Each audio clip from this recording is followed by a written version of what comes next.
India Legal presents Courts Roundup.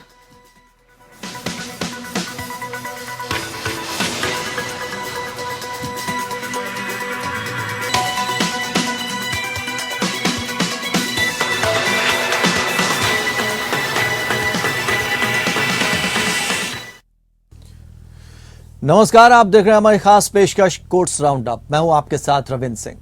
इस bulletin में अगले आधे घंटे में हम आपको कोर्ट से जुड़ी तमाम छोटी बड़ी खबरों से रूबरू करवाएंगे।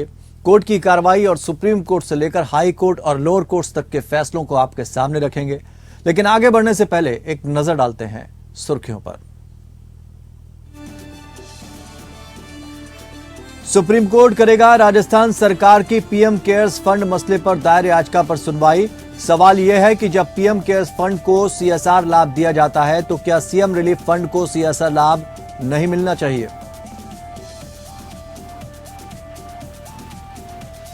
कथित अडानी कोयला घोटाले पर सुप्रीम कोर्ट करेगा सुनवाई।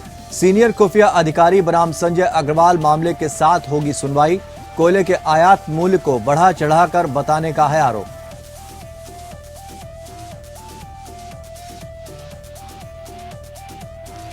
इलाहाबाद हाईकोर्ट ने मथुरा के शाही ईदगाह मस्जिद स्थल को कृष्ण जन्मभूमि के रूप में मान्यता की मांग वाली पीआईएल की रद्द। वादी ने कहा था, इस्लामिक न्याय शास्त्र के अनुसार ये एक उचित मस्जिद नहीं है।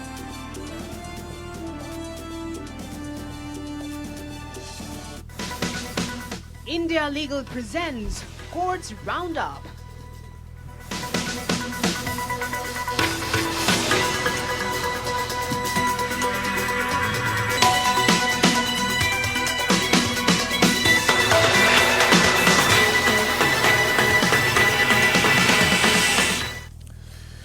तो बढ़ते हैं आगे। सुप्रीम कोर्ट राजस्थान सरकार की उस याचिका पर सुनवाई करेगा कि जब पीएम केयर्स फंड को सीएसआर लाभ दिया जाता है तो क्या सीएम रिलीफ फंड को बाहर रखा जा सकता है? क्या सीएम रिलीफ फंड को सीएसआर लाभ नहीं मिलना चाहिए? केस के मसले तय किए जा चुके हैं। प्रधानमंत्री कार्यालय ने 31 जनवरी 2023 को दिल्ली हाई कोर्ट को बताया कि पीएम केयर्स भारत सरकार का फंड नहीं है और इसे पब्लिक अथॉरिटी नहीं मान सकते। पीएमओ के अवर सचिव की ओर से दायर हलफनामे में कहा गया है कि पीएम केयर्स फंड को पब्लिक चैरिटेबल ट्रस्ट के रूप में स्थापित किया गया है और यह भारत के संविधान, संसद या किसी राज्य विधानमंडल के कानून के तहत नहीं बनाया गया है।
पात्र है। 29 मार्च 2020 को वादी राजस्थान सीएम रिलीफ कोविड-19 शमन निधि CMRF की स्थापना की, जो मुख्यमंत्री राहत कोष के तहत समर्पित अकाउंट के रूप में संचालित होता था। वादी ने ये निर्देश देने की मांग की कि CMRF में किए गए योगदान को कंपनी अधिनियम के अनुसूचित 8 के तहत सूचीबद्ध योग्य गतिविधियों के रूप में शामिल किया जाए, जो कॉर्पोरेट सामाजिक जिम्मेदारी के रूप में योग्य है। Bureau report. सुप्रीम कोर्ट ने निर्देश दिया है कि राजस्व खुफिया निदेशालय या DRI बनाम अदानी एंटरप्राइजेज लिमिटेड के मामले की सुनवाई सीनियर खुफिया अधिकारी बनाम संजय अग्रवाल के मामले के साथ की जाए। इस मामले में सुप्रीम कोर्ट द्वारा पहले तय किए गए 2 प्रश्न थे, जो वर्तमान मामले में प्रासंगिक हैं। जस्टिस अभय S. ओका और जस्टिस पंकज मित्तल की सुप्रीम कोर्ट की खंडपीठ अक्टूबर 2019 में बॉम्बे हाईकोर्ट द्वारा दिए गए फैसले के खिलाफ DRI द्वारा दायर अपील पर सुनवाई कर रही थी, जिसने प्रतिवादी द्वारा इंडोनेशिया मूल के कोयले के आयात के संबंध में मेट्रोपॉलिटन मजिस्ट्रेट मुंबई द्वारा जारी रोगेटरी पत्र से संबंधित की गई कार्रवाई रद्द कर दी थी। वर्तमान मामले में राजस्व खुफिया निदेशालय ने अडानी एंटरप्राइजेस की जांच शुरू की थी, जिसमें कंपनी पर वास्तविक निर्यात मूल्य और अंतर्राष्ट्रीय बाजार कीमतों की तुलना में इंडोनेशियाई कोयले के आयात मूल्य को अत्यधिक बढ़ा चढ़ाकर बताने का आरोप लगाया गया। यह आरोप लगाया गया कि ये भारतीय सार्वजनिक क्षेत्र के उपक्रमों को बिजली बेचने के लिए उच्च बिजली टैरिफ मुआवजे की मांग करते हुए विदेशों में पैसा निकालने के लिए व्यक्तियों और कंपनियों के साथ मिलकर किया गया था। DRI के आरोपों में कस्टम एक्ट 1962 की धारा 132 और धारा 135 के तहत दंडनीय अपराध शामिल है, जो क्रमशः माल के मूल्य को जानबूझकर गलत घोषित करने और अधिनियम के प्रावधानों के उल्लंघन से संबंधित है। सिंगापुर और दुबई में अडानी की सहायक कंपनियों द्वारा इंडोनेशियाई कोयले की खरीद और बिक्री के संबंध में दस्तावेज और जानकारी प्राप्त करने के लिए कस्टम एक्ट की धारा 108 के तहत मांग पत्र जारी किए गए।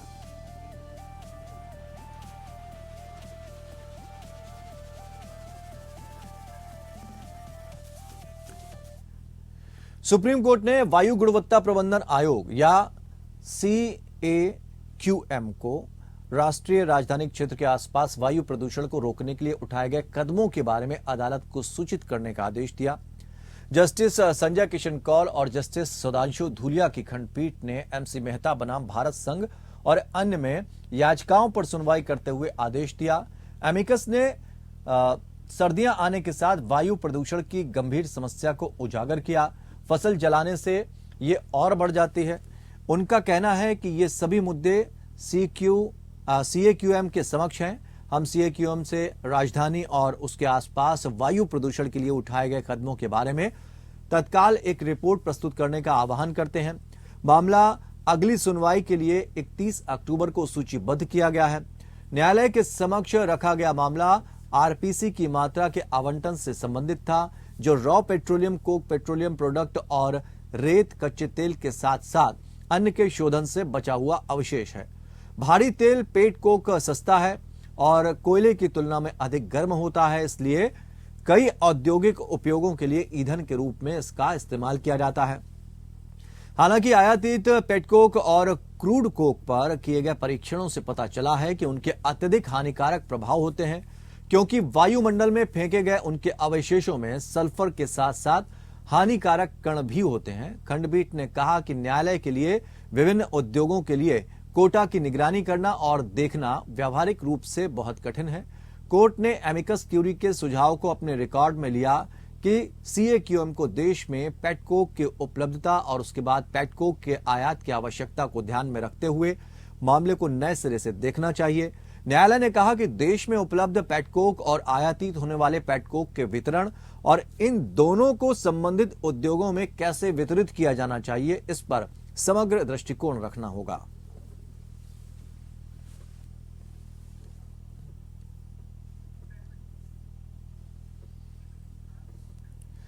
सुप्रीम कोर्ट ने तमिल सुपरस्टार रजनीकांत की पत्नी लता के खिलाफ 2014 की फिल्म कोचादाइया के प्रचार कार्यों के लिए बकाया भुगतान न करने के संबंध में चेन्नई स्थित एक विज्ञापन कंपनी द्वारा दायर शिकायत पर धोखाधड़ी का मामला बहाल कर दिया। हालांकि न्यायालय ने लता रजनीकांत को मामले से मुक्ति के लिए ट्रायल कोर्ट के समक्ष आवेदन दायर करने की अनुमति दी।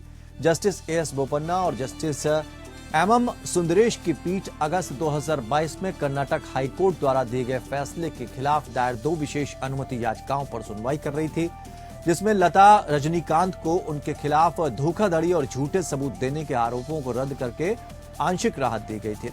हालांकि हाईकोर्ट ने उसके खिलाफ जालसाजी के आरोपों को बरकरार रखा।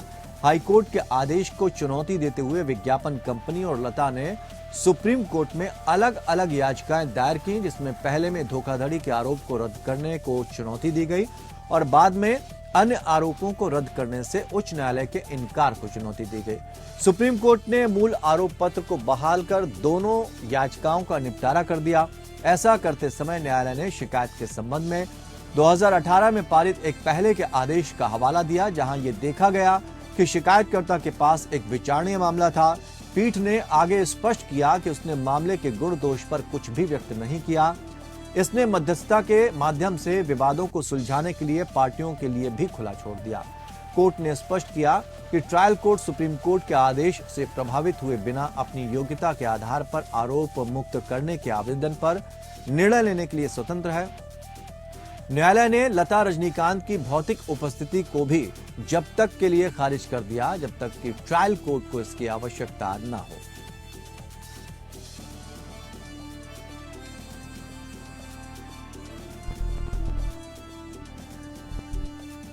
सुप्रीम कोर्ट ने जालसाजी के मामले में समाजवादी पार्टी के नेता अब्दुल्ला आजम खान के खिलाफ सजा का आदेश पारित करने से ट्रायल कोर्ट को रोकने से इनकार कर दिया है। जस्टिस एमएम सुंदरेश और जस्टिस प्रशांत कुमार मिश्रा की खंडपीठ खान की विशेष अनुमति याचिका पर सुनवाई कर रही थी, जिसमें इलाहाबाद हाईकोर्ट के अप्रैल 2023 के आदेश को चुनौती दी गई। इसमें 15 साल पुराने मामले में उनकी सजा पर रोक लगाने से इनकार कर दिया गया, जिसके कारण उन्हें उत्तर प्रदेश विधानसभा से अयोग्य घोषित कर दिया गया। खान को 2008 में उत्तर प्रदेश के मुरादाबाद जिले के छजलेट इलाके में एक राज्य राजमार्ग पर धरना देने और यातायात अवरुद्ध करने के लिए दोषी ठहराया गया था, लेकिन उन्होंने इस मामले में किशोर होने की दलील देते हुए कहा था कि वो केवल अपने पिता के साथ थे।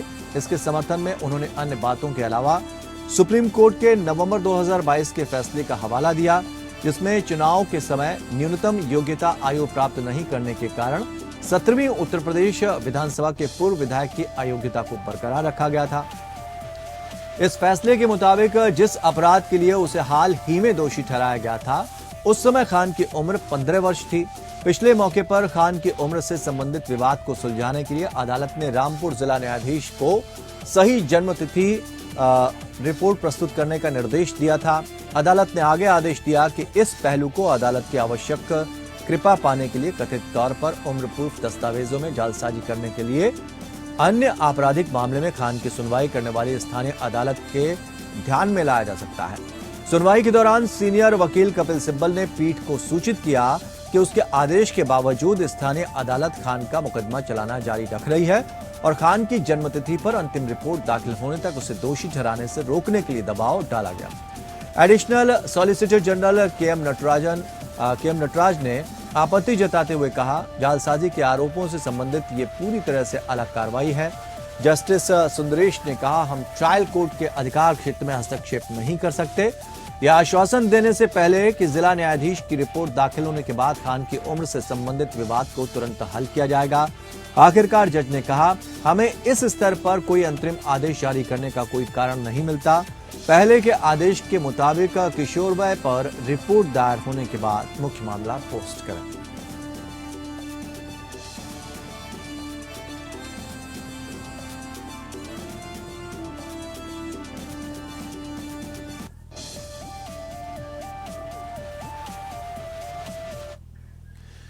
केरल उच्च न्यायालय ने हाल ही में कहा कि एक मुस्लिम महिला जिसने खुला के माध्यम से तलाक ले लिया है, वो खुला लागू होने की तारीख के बाद अपने पति से भरण पोषण का दावा नहीं कर सकती।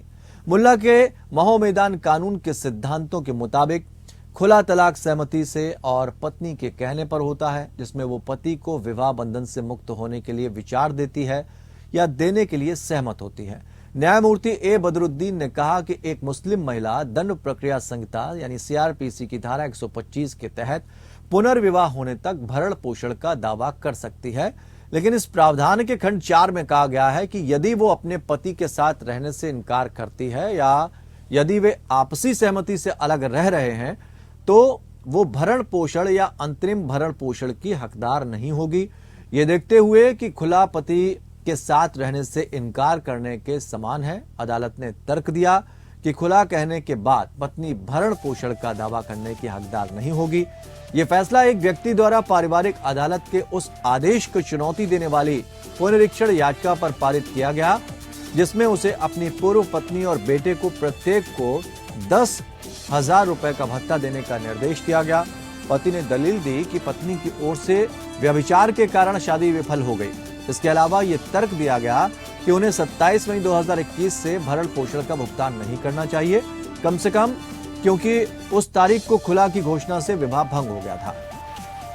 न्यायालय ने इस तथ्य को भी ध्यान में रखा कि पत्नी के पास अपना और अपने बच्चे का भरण पोषण करने के लिए कोई स्थायी आय या रोजगार नहीं था, इसलिए इसने भरण पोषण के भुगतान की पुष्टि की।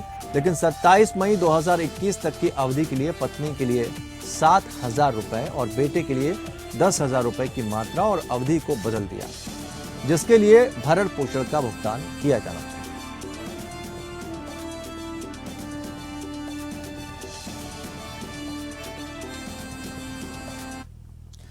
गुजरात हाईकोर्ट के मुख्य न्यायाधीश सुनीता अग्रवाल और जस्टिस अनिरुद्ध पी माई की पीठ ने हरियाणवी गाने कोर्ट में गोली को भारतीय न्यायपालिका की अखंडता के खिलाफ बताते हुए आपत्ति जताने वाली एक जनहित याचिका पर सुनवाई करते हुए कहा कि वो मामले में आगे की कार्रवाई तय करने के लिए गाने का वीडियो देखेगी। पीठ ने उमाकांत राजाराम चौहान द्वारा एडवोकेट कुलदीप पी सोलंकी के माध्यम से गाने के प्रदर्शन पर रोक लगाने की मांग वाली जनहित याचिका पर यह टिप्पणी की। YouTube पर उपलब्ध यह गाना पिछले साल दिसंबर में वत्स रिकॉर्ड्स के लेबल के तहत जारी किया गया था। अदालत के समक्ष याचिकाकर्ता के वकील ने कहा कि वीडियो में एक अपराधी को ये कहते हुए दिखाया गया है कि वो न्यायाधीश की मौजूदगी में भरी अदालत में लोगों को गोली मार देगा, जिससे उसके पसीने छूट जाएंगे। आगे कहा गया कि ऐसी घटनाएं यानी कि कोर्ट रूम में गोलीबारी देश के विभिन्न हिस्सों में हुई है। याचिकाकर्ता के वकील को सुनने के बाद अदालत ने वीडियो सॉन्ग का अनुवाद और ट्रांसक्रिप्ट मांगा और उससे कहा कि वो इसे देखेगी और फिर मामले पर फैसला करेगी। इसके साथ ही कोर्ट ने मामले की अगली सुनवाई 19 अक्टूबर को तय कर दी। राहुल पुथी और आशु ट्विंकल द्वारा गाए गए इस गाने में अंकित बलियान और फिजा चौधरी ने अभिनय किया है। गाने के बोल राहुल पुथी ने लिखे हैं।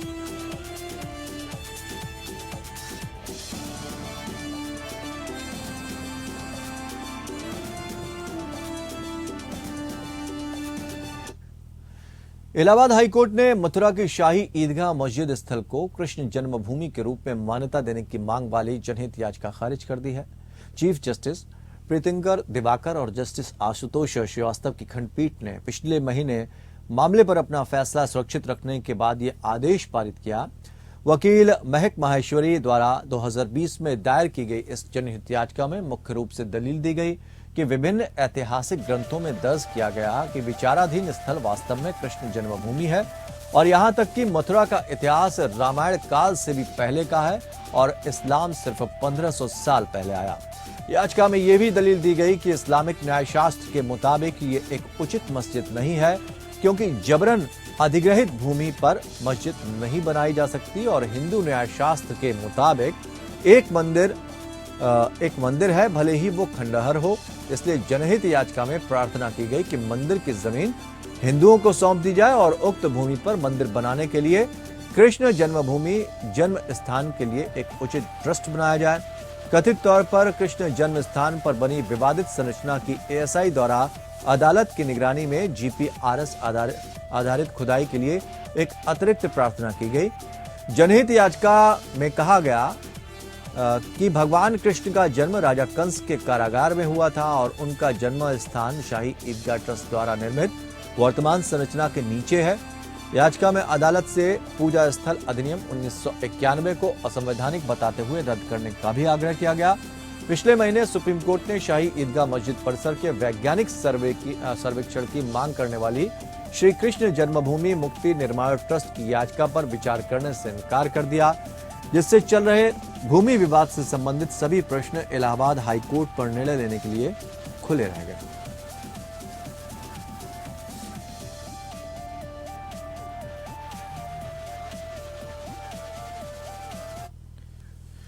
सुप्रीम कोर्ट ने हाल ही में सामान्य इरादे और सामान्य वस्तु के बीच एक महत्वपूर्ण अंतर पर फिर से विचार किया, जिसका उल्लेख भारतीय दंड संहिता की धारा 34 और 149 में किया गया है। आइए समझते हैं कि कॉमन इंटेंशन और कॉमन ऑब्जेक्ट में फर्क क्या है। इंडिया लीगल के वेब रिपोर्टर इस अंतर को समझाएंगे।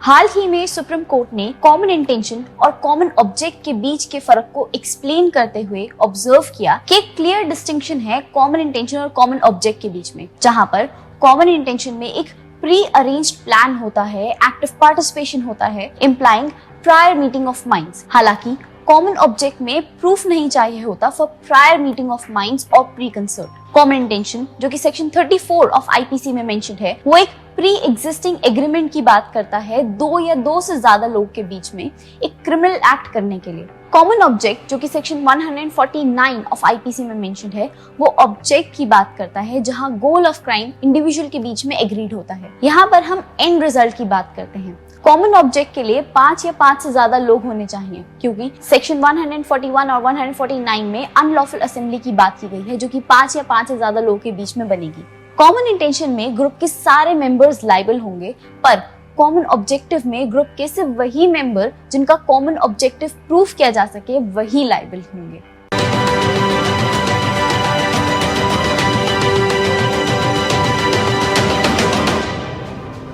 तो कोर्ट्स राउंडअप में फिलहाल इतना ही, लेकिन खबरों का सफर लगातार जारी रहेगा। जुड़े रहिए हमारे साथ।